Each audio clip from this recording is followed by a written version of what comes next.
la bêtise de l'intelligence artificielle dans Ver.echo du 21 novembre 2024. En 2 ans, ChatGPT a été utilisé régulièrement par plus de 200 millions de personnes. Pour le seul mois de décembre 2023, il y eut plus de 1,6 milliard de visiteurs. Or, l'intelligence artificielle représente aujourd'hui 10 à 20% de l'électricité utilisée dans les centres de données et 70% dans les prochaines années. Dans une étude du 29 janvier 2024 réalisée par la banque Morgan Stanley, d'ici à 2027, l'IA générative pourrait utiliser autant d'électricité que l'Espagne en 2022. En outre, une étude du 29 octobre 2023, conduite par des chercheurs universitaires américains, montre que ChatGPT-3 consomme 500 ml d'eau pour quelques dizaines de requêtes. ChatGPT-4 sera sûrement plus gourmand. ChatGPT reçoit 10 millions de requêtes par jour, soit une consommation d'eau de plusieurs millions de litres par jour ou plus d'1 milliard de litres par an. Selon le calculateur en ligne Ecologist, quelques interactions avec le dernier modèle de ChatGPT émet environ 0,27 kg d'équivalent CO2, soit près d'1 tonne de CO2 par an pour 10 échanges par jour. C'est la moitié de ce que l'on devrait émettre en 2050 pour respecter l'accord de Paris. Enfin, selon une étude de la banque Goldman Sachs, une requête sur ChatGPT utilise entre 6 et 10 fois plus d'énergie qu'une recherche traditionnelle sur Internet. On estime que la demande d'électricité liée à l'IA va être multipliée par 2 d'ici à 2030.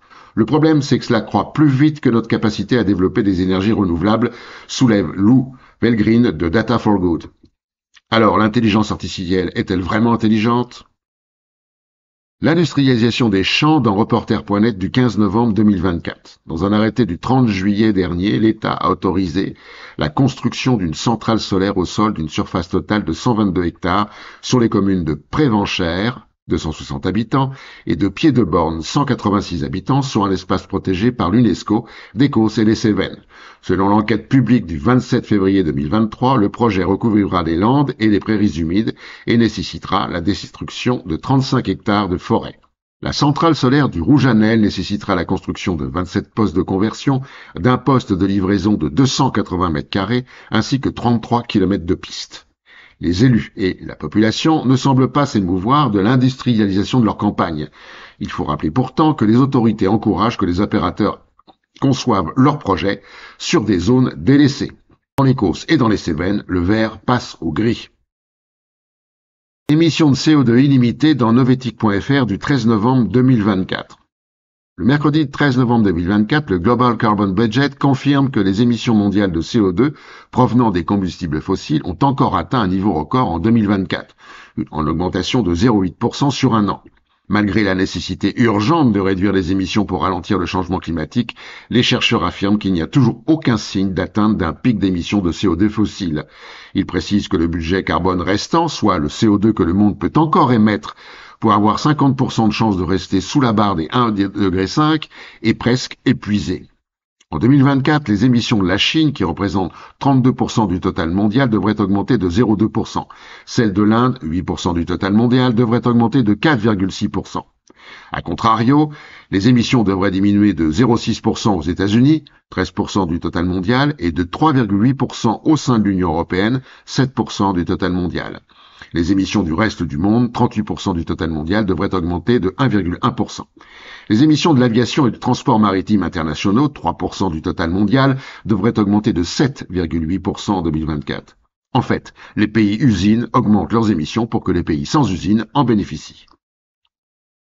La conversation, un nouvel acte de résistance dans ouzbekerika.com du 24 novembre 2024.